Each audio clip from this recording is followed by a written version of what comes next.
Hey guys, welcome to the Lovin Dubai show. Happy Monday, happy start of the week. Our top stories for you today. Dubai achieves a low traffic ranking. This is in comparison to cities worldwide, and it's pretty exceptional. So we did celebrate that, and we also celebrated our very own Casey's birthday. It's a podcast. You guys can't see the nice mango cake that the team got for her, her favorite. We kept it nice and light and healthy. Well, of course, that's not one of our stories. We also spoke about... It's delicioso, guys. Thank you very much. Love a life surprise, so I do. And Casey's resolutions, if you want to know what they are, of course, you got to tune into the podcast. And we also went deep into a reality series that's coming to Dubai. Another one, this one is property based. And Farhan, global Bollywood sensation, is also coming to Dubai. We had a dog trainer on the show giving us all the tips on your major questions to do with, dogs and rescues and training. So do listen if you want to, just get the lowdown on that. And we spoke about religious tolerance, the importance of it. So a great story-packed show for you today.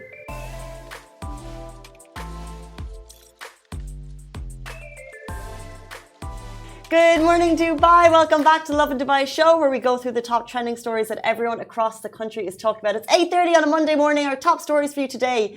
Believe it or believe it not, Dubai has achieved a low traffic ranking. Yes, we'll also be talking about burning of churches and homes in Pakistan and how the UAE has condoned that. $1 million listing, a brand new reality show is coming to Dubai. And Farhan Akhtar is also coming to Dubai, so all the deets on that. And stay tuned, if you're a pet parent, we have a leading Dubai dog trainer in studio to answer your questions, whatever behavioral problems you might have, who you don't know who to reach out to. Buddha is going to be with us about 8:50.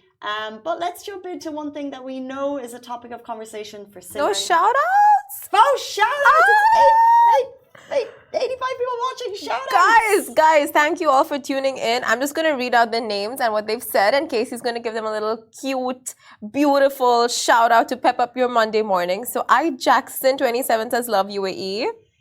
Hi, Jackson, you were on the right show, and we love that mindset. We also love it too. We are blessed to be here. We are fortunate to be here. It's a Monday morning, and we love the country as much as Jackson. Exactly. Rashmi says, hey, good morning.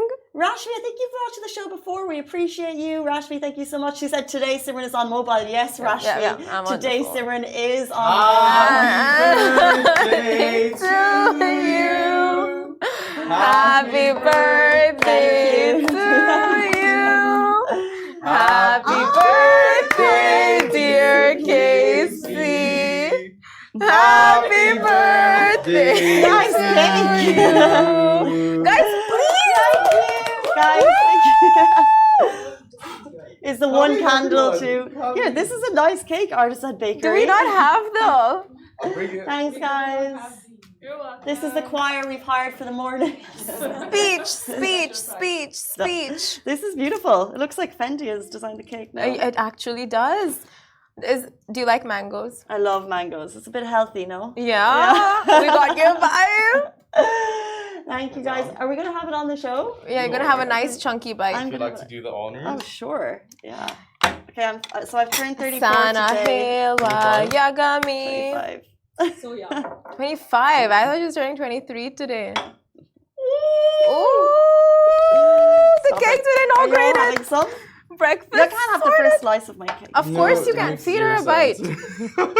Come on, Casey. Simran, you have that. No, we got to give you a bite. Later, okay. Happy birthday. Thank you. Oh, look at Oh. her. 25's never looked so good. Like the old hat in this office. I will. We're going to take one more. Yes, for For yourself. us. Mm-hmm. Okay. And Tell thank us you, guys. resolutions. Read more books. Okay. That's kind of pre-plan holidays. Okay, that's a good one. I think you already do that. Budget. Yes. Make a budget plan. Yes. Read more books. That was kind of like the new one. Read more Yes, books. already. That's a good one. Yeah, it was already. And like investments. Investments. And Karen coin. Crypto. Crypto. Karen coin? Yes. Real estate. Yes. Property. Yes. All of Yes. that. Typical. Thank you, Sheer. No worries. Guys, there's cake in the office if anyone likes to come in. Do you think everyone will finish it or will we offer it to the wider? We can just leave it here. It's you know what? She does look cute. After all.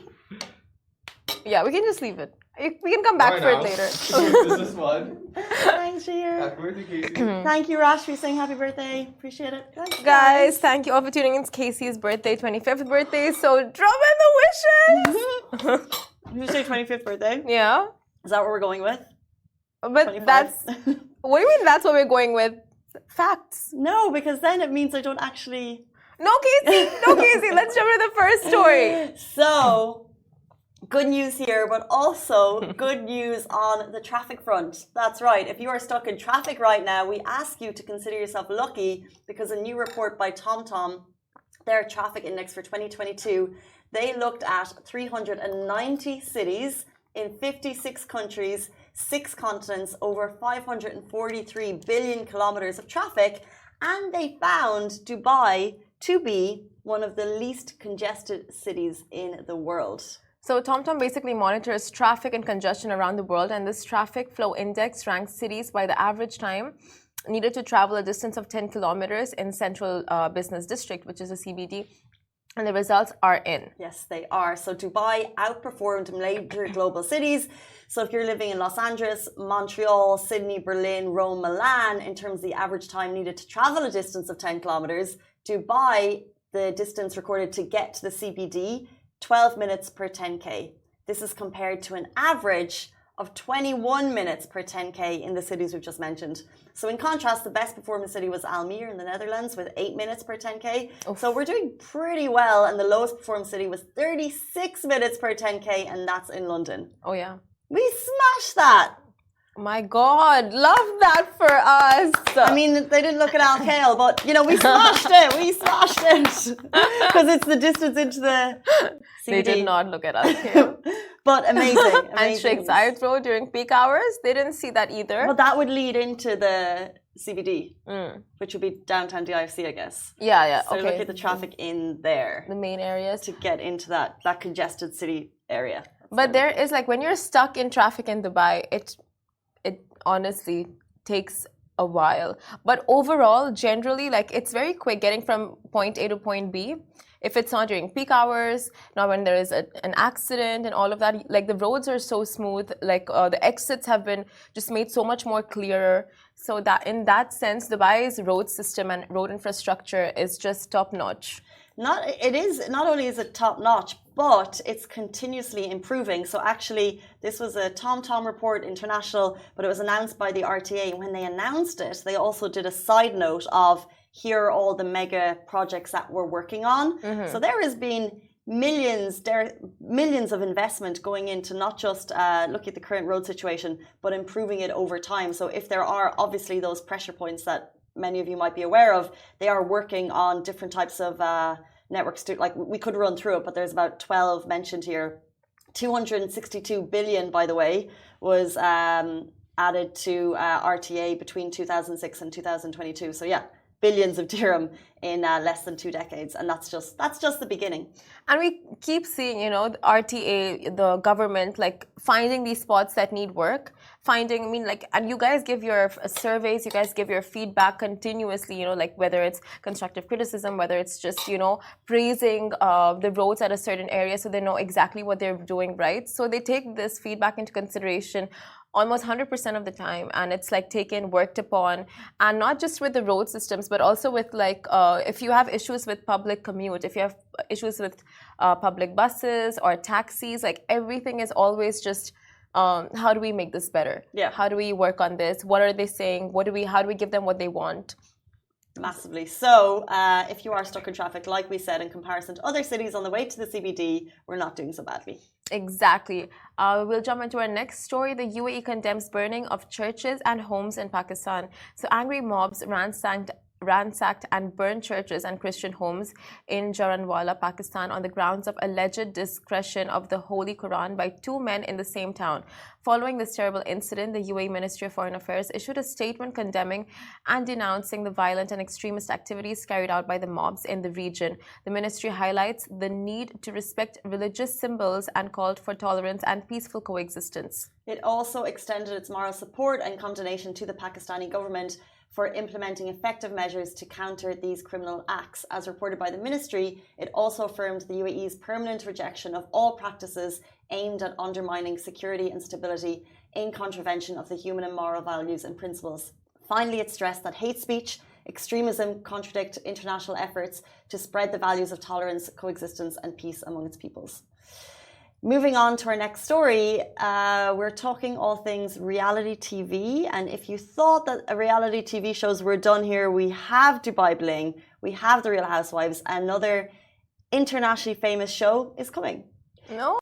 Yes, it is. It's making its way to our sunny shores. Forget Selling Sunset. The latest top property show to dawn on the UAE is the Stars Play $1 million listing. So maybe you've seen it before. Now they're bringing a Dubai version, and it makes so much sense.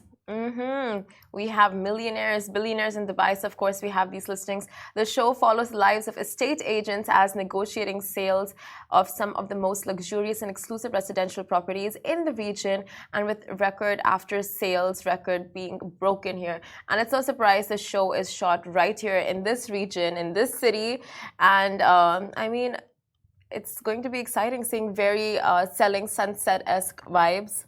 And seeing the amazing properties that Dubai has that we only, see the surface of. Like, we just know, like, okay, it's there, right? We've seen a handful.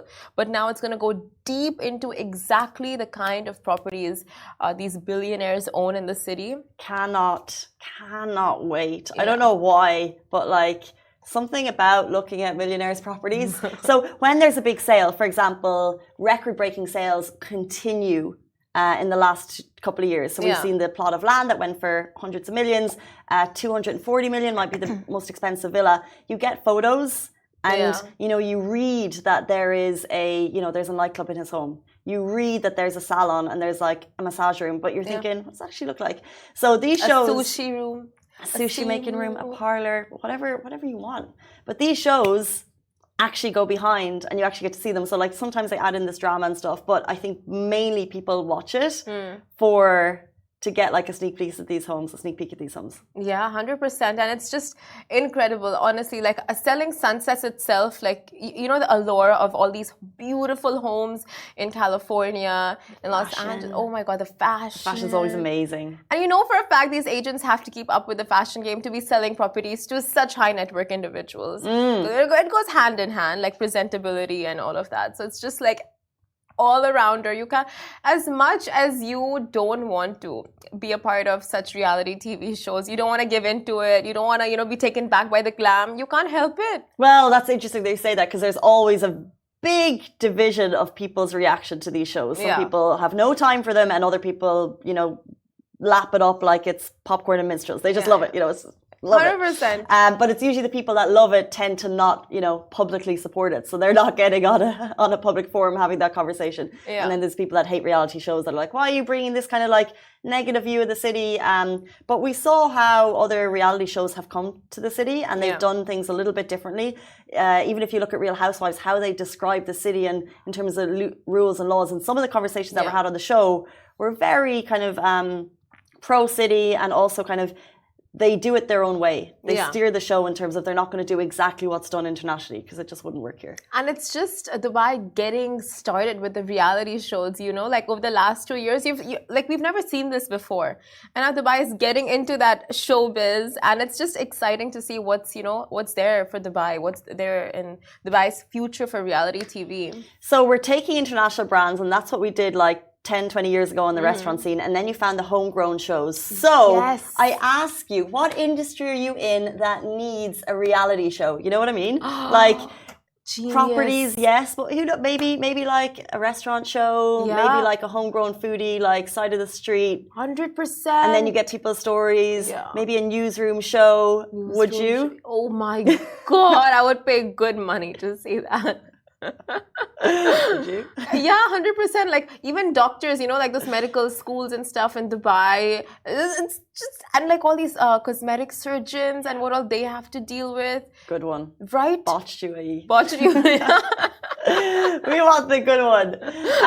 No, but I'm thinking like, is there an industry or something specific here that would be interesting to people that's not kind of international taking it in, that's something that could be homegrown in hours that we create? But definitely the restaurant scene, I think that would be insane, like to have a reality show based on a homegrown brand that's done so well. Interesting. Moving into something that's a little closer to home that's touched hearts across the weekend.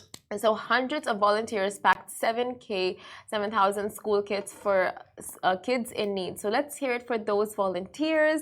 They spent their Saturday morning on World Humanitarian Day packing 7,000 school kits for kiddos in need. And yes, hundreds of people banded together at DP World that morning, on Saturday morning, to pack 7,000 school kits. World Humanitarian Day is an international day dedicated to recognize humanitarian personnels and those who have died working for humanitarian causes. So it comes as no surprise that folks in Dubai dedicated their time to a good cause.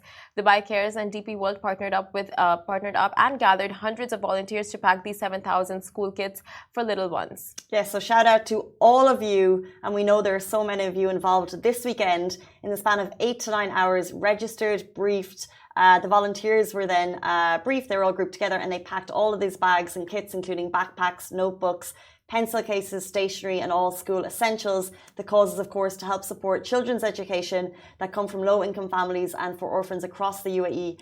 Truly inspiring. Every time we share these stories, we always get an outpouring of the public saying, hey, why couldn't I get involved? Can I learn more?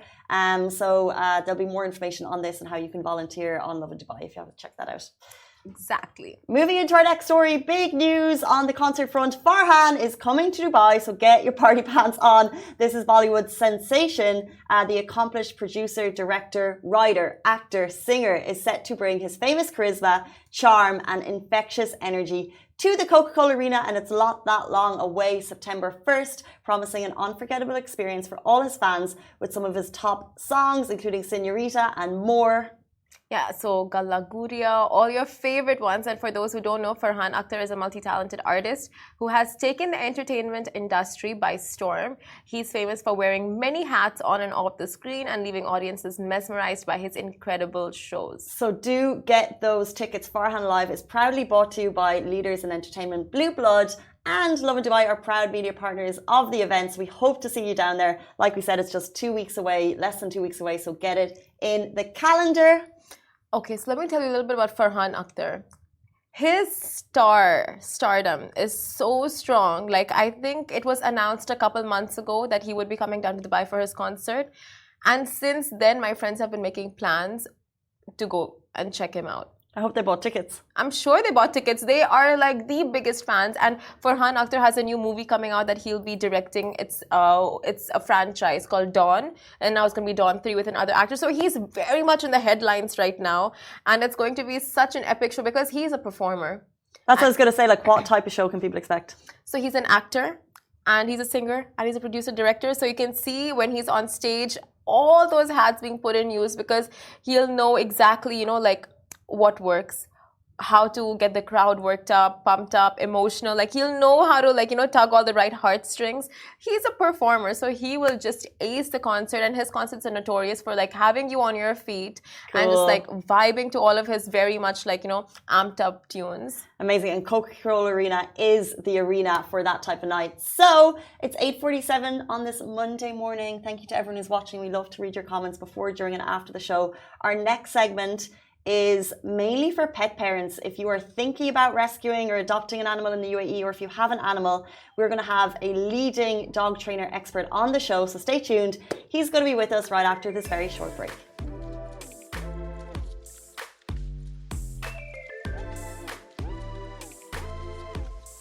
Welcome back to the Lovin Dubai show. Pet parents, stay tuned. This one's for you. Our guest today is well known for his ability to train temperamental pups. An animal behaviorist whose byline reads, I guide humans to ensure their parents become a balanced part of our society. His expertise is much needed from families who rescue dogs in the UAE. So welcome to the show, Balram, aka the Buddha. Thank you so much for joining us.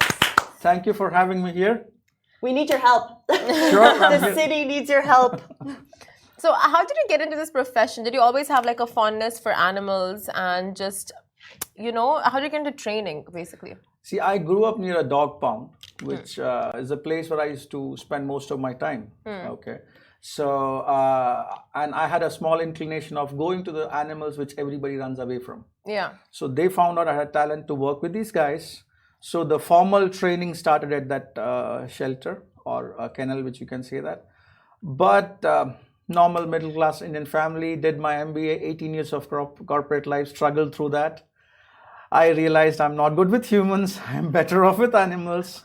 So this was my passion, which became my profession. Once I came to UAE, I used to help a lot of rescue agencies to rehab and rehome dogs which are abandoned because of behavior issues, severe things. Slowly my name started spreading and here I am. Interesting. Wow. 18 years corporate, then jumping into rescue, Yes. helping rescue animals. I'm really at peace right now. Oh, that's so beautiful. And you mentioned rescue shelters. So, as we know, there are a lot of rescue shelters here in the UAE. A lot of families will take on rescues, which can sometimes lead to problems. Like, what are the common problems that you see with rescue pups? Okay, so first thing what we need to understand, I commonly hear this concept called forever homes. Okay, and that is tagged with love, affection, a toy which you're cuddly thing which you're bringing to your house.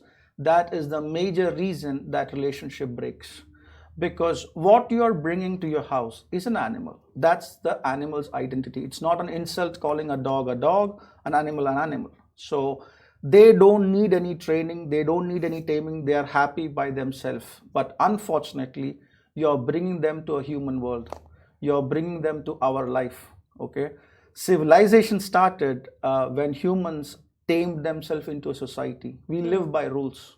I did not come and jump on your table. You guys did not run to me when I came to the door. So when you bring an animal to your house, you need to guide them on these parameters. People bring them as toys, people bring them as teddy bears, expecting them to give forever homes. But as that relationship starts taking shape, you see that animal is just behaving like an animal in a human world, which will cause a lot of issues in a society. So it is our responsibility to first guide them how to live in a human world, That's so how true. to be part of our life. So once that boundaries are set, you can have a beautiful relationship with the animal for next 15 years. People get very uncomfortable when I use the word tame. So it's not, taming does not mean that I come with whips and sticks or something. It is that basic principle which a human kid also learns as it starts growing up, from potty training to how to behave in a social environment. And once you give that, it is perfectly fine. Okay, so would it be right to call you the dog whisperer? See, you can call me anything that you would like to, but I basically help. I understand them in the way which they want to be understood. Okay, it's not how we want them. We have a lot of perceptions out of them, right? I basically understand them what they are and help you understand them and bring that relationship in balance where you can function properly in your house. So I want to ask, like online, you see all of these, like, signs, right? Like if a dog's ears are folded or like turning a certain way, it means this. If the tail is down, means it's sad. Tail is up, means it's happy. Are these things that we see online pretty much generic for all dogs, or is it different? No. No. I wouldn't consider them generic. A lot of behaviors can give indications, but just generalizing like a tail is up and wagging, that means the dog is happy. No, that means just the dog is excited. You can get attacked by a wagging dog, a dog with a wagging tail. Okay. So don't generalize it. It's just some indicators, and plus to read an animal language, it's not so easy. You need to spend a lot of time. Like when people comment to me on these things, I rather kind of take a step back, because I'm talking from an experience where for last 4 to 5 years I'm meeting around 160 dogs a month, among other animals. Wow. So that itself gives you a strong learning about them. It's not about what you learn in academics, it's about what you learn from working with them. And every day, every time I meet a new dog, it gives me a new indication. Oh, I never noticed this. So that, don't generalize stuff. And plus, based on that, there is a wrong direction now the dog industry itself is moving towards, where the first thing when a dog trainer comes in, it's all about sit, stand, jump, roll over and all that. See, that is good, but that's not the foundation. You can live perfectly, have happy life with a dog who does not know any of these tricks, but you cannot live with a dog which is not integrated into your house. So that's what you need to focus. Don't generalize. Focus on your lifestyle, what is your expectation, and teach your dog to be part of it. So would you say that that's one of kind of the major mistakes that we make as pet owners or wannabe pet parents, is that we generalize and set expectations? Definitely. See, and that's where the entire, to an extent, social media is going, where you set an people think, oh, I just bring a dog, I take him for a walk, feed him, oh, that's going to be a wonderful relationship, let the dog do whatever the dog wants. And that's the reason why animals get abandoned, because the people don't understand them. And the whole environment right now is causing a wrong expectation. Oh, these guys are toys, let's bring them, it's all easy. No. You need to have a set of discipline to kind of guide them to be part of life. One thing about animals is pattern. They love patterns. That should be provided to them. If you take 2 generations back, all these breeds of dogs like Huskies, German Shepherds will never be inside a house with a family or something. They were basically bred for specific jobs, specific works, and they will be put into that. Now, does not mean you cannot bring them to a family, but when you bring them to a family, you need to integrate them to that household. They have different energy levels, different strength, different weaknesses. That, like a human kid, has to be understood and integrated into your lifestyle. If that doesn't happen, there will be a clash. Okay, so I want to ask you a few tips on like training, just the very basics, like, just potty training for one. But before I ask you that, I want to get into like rescues. A lot of people are hesitant to get rescue animals home just because they know they're going to have abandonment issues. They're going to have, be defensive and have all those attributes and, characteristics. So is it possible to train and rewire a rescue dog, like at any age? Is that possible? That's one beautiful thing about animals. You can guide them at any age. Okay. I do a program called POP. It's like a pet parent orientation program, where what I do is, before you get a pet, I basically give you a small set of, basically a session to kind of guide you how to bring them, what you should do. On top of that, I'll help you understand that whether you should get a pet or not. Because a lot of people in UAE lifestyle cannot have a pet. So you should understand that's the limitation of the environment which you live in. Don't bring an animal to your house which you cannot take care unless with time and resources, and then end up the animal being suffering. Humans are. See, I don't say a lot of people are bad. They just get it for a fancy or something. Initially their intentions are really good. They want to have a pet. They want to take care of it. But once they bring them to your house, then they are basically stuck with this is not what we realize. This is really, really tough. And so in this program, I tell them first, this is the expectations. This is what you should understand when you bring an animal. And this is the step-by-step method of introducing them to your lifestyle. There is no standards. The way I keep my animals in my house may be different from how your expectation is. But that expectation has to be taught to your dog. I always say, don't change your lifestyle for the animal. Make them part of your lifestyle. So what limitations should there be set on people to, if, say, for example, we say we want a dog, but you say that you give people a guide, as in if you're not ready to have an animal in your home, like what are the limitations there? What are the limitations? You should not have a dog. So So simple thing. If you have a lifestyle where you're out from morning 8 to 9 or 6, then don't get an animal. That's one simple stuff. If you feel you might have to shift from UAE in some due course of time, and do you have the financials in place to kind of manage your dog during that shift? Can you take the dog? So think about, it's a very important thing which people should understand. Then and it's not cheap. It's not cheap. Plus, having a pet is also a financial responsibility. The vet bills. If you are a new dog owner, the training which is required, the whole concept of spending time with if you're getting a pup, for example, you need to go through a potty routine. Otherwise, the dog will not learn on its own. So all these things has to be understood with does it match with your lifestyle? Can you provide this? Okay, that's how. And maybe option is getting a rescue dog. If you don't want a pup, you don't. But even when you get a rescue dog, it requires its own set of guidance to be part of your family. So that's basically. Can I give you 3 scenarios and your tips on just training your dog? I mean, of course, apart from getting it to you, training them just, to overcome that. Okay, first of all, potty training. How would you Did go you get a about pup right now? it? No, I did. But these are like very common pet parent questions. See, potty training is based on a simple two principle, which is very similar how you train a human kid. Number one, a washroom. Second is scheduling. Okay, a dog should know there's a place which is called washroom, and it on a regular intervals, dog has to be taken into that space, on and off. Okay, so once he starts doing his business there, you reward it. Okay, and second part of one common mistake is you get a puppy, and if you let it run freely roam around the house, you invite three major problems, and one of them is potty training. Because for a dog, genetically, they just keep their living space clean. Like, for example, a pup sleeps here, this is the pup's living space. He will pee and poop here and come back and sleep here. Rest of the house, other than his living space, is your problem, not his problem. So from a very young age, you need to create that space. We call it space training, where the dog understands what's a human space, what's a dog space, and how to behave in a human space. So, Two principles.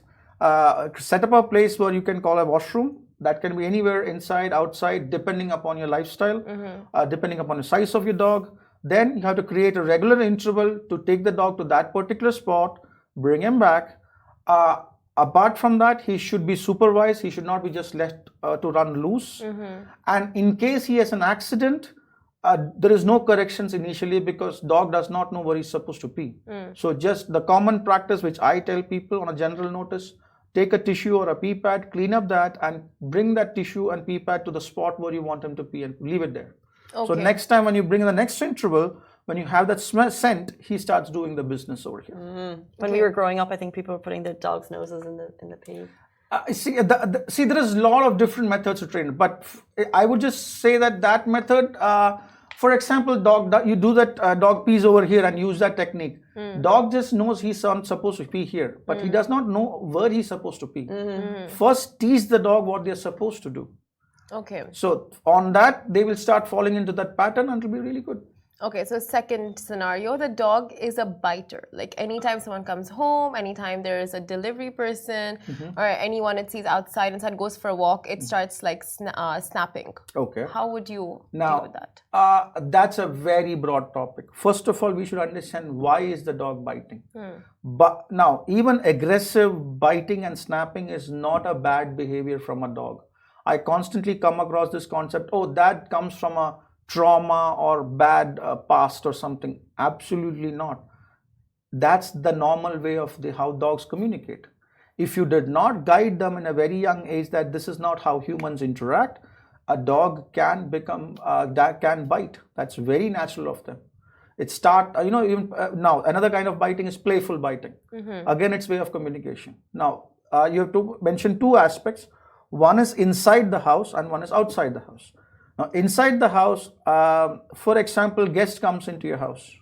You said the dog goes and bites the person. That is not your problem. How did your dog leave you and go to the guest? For example, you have a small kid in your house. I'm a stranger walking into your house. Will you let the kid come to me first? I mean, like, I think it's like you said, like it's not like the dog is a frequent biter. I'm just giving a scenario where it's like a random, like, one-off. No, accept. See, even random, the concept there is dog decides to bite. Dogs decide to use his teeth on skin. Before we get there, I want to understand a concept where a guest is coming to your house, a stranger is coming to your house. You have a small kid in your house. Will you let the kid go to the guest and jump on him? I don't know. No. See, when a kid grows, we kind of tell them how to politely greet a guest, sit down, let them come in. So that training has to be given to the dog. If your dog leaves you and go to the door first, the moment the doorbell rings, what happens next is not your choice. Dog will decide that. So the first step is to teach the dog what they're supposed to do. When guests comes in, you have a job. You come and sit with me. Be polite. Politeness is for humans, not for dogs. Right? So if you let the dog run to the door, then it's going to be either he'll be too friendly, jumping and scratching, either he'll sniff the person, he'll bite the person. Whatever happens next is dog's choice. Interesting. Okay. Third scenario, when it barks non-stop, when owners leave the house. We're talking about this before the show. So if the dog is very, like needy, and every time you leave, he starts barking non-stop, how would you deal with that? Okay, that's a concept. Generally, we call it separation anxiety. Now, again, we teach them. Now, separation is practiced by humans. We do separate. We go to XYZ reason, office, work, whatever, gym, grocery, dinner, come back. In a natural dog world, either the pack stays or the pack moves. It never happens that one dog is left and the pack goes and comes back. It's on a general note, right? As I said initially, now they're not living in their natural world. We are bringing them to human world. And what do? It's puppy, it's cute. You spend 24/7 with the puppy. Puppy starts growing up, then you want to carry on with your life. That's the time you will not be able to leave the puppy. The moment puppy makes a noise, you run to the puppy. Oh my God, what happened? So all these interactions, you are teaching the puppy, first of all, you are part of the pack, we'll be always with you. And whenever you make a sound, we'll come running back to you. Right? When he starts growing up, by 2 year plus, it's a fully grown dog. Now he wants you to be with you. Okay? When I am called in for a separation anxiety, I don't ask them what does a dog do when you leave. My question is, what does a dog do when you are in the house? 99% have the common answer. Oh, he's such a sweet boy. He's always sticking on to me. If I go to washroom, he'll sit outside the washroom. So when your dog is so connected to you and cannot be comfortable away from you when you're in the house, how can you expect the dog to be comfortable when you leave the house? It's simple. It it's feels very logical, simple. but it's very tricky to. It's very. See, they are so simple. For humans, they're complicated. Yeah. We need to understand as they are. That's it. Guide them as they are. I have. When I was working, I had 3-4 dogs always in my house. They know my routine. They are part of it. We have fun. Once I'm off, they just go and settle down themselves. Just on Simran's question about biting, we actually got a message from one of our readers. She said she takes her dog to a really well-known dog park and her dog has been attacked there 3 times from another dog who was on leash. So this lady keeps her dog leashed. A dog who was on leash attacked her dog. How do you know when your dog is ready to be unleashed in these public parks? Okay, I will come to that question by helping you understand a broader concept called socializing, just that is going big in social media right now. Period. Dogs are not social animals. There's no questions about it. They are pack animals. And by socializing, what are we expecting?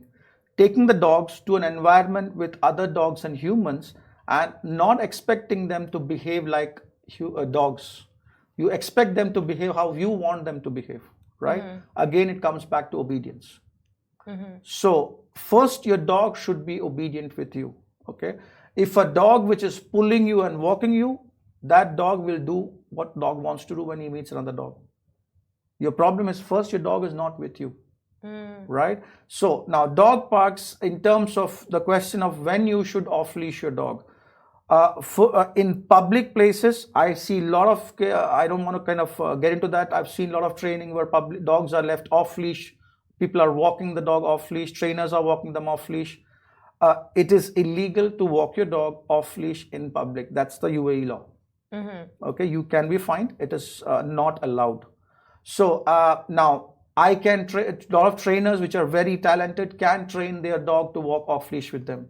But when I train a dog and hand over it back to the client, are they capable enough of walking the dog off leash? So you're kind of asking for a disaster. So on public places, I would not recommend, I would never agree to be dog walking off leash. Second is in a dog park or something, when can you off leash your dog? When your dog responds to you in one sound. You can see a post in my page where I was hanging out with my dog. My staff basically moves inside, he runs to him. I call him one sound and he's back. That's the time you're ready to off leash your dog. Otherwise, 2 animals will interact in the way they want to. Attack, animal bites, animal attack, or oh my God, that's so bad we feel it is bad. They are communicating. Oh, it's just normal for them to start fighting. Okay. Who are you in my space? This is my area. It's my turf. Who are you? Okay. See, they're just communicating. That I will say, see, when you get 2 people taking decisions of 2 dogs and see, if you don't train them, in the scenarios where both the dogs are submissive, no problem. One dog is dominant, one dog is submissive, no problem. Both the dogs become dominant. That's the time you have trouble.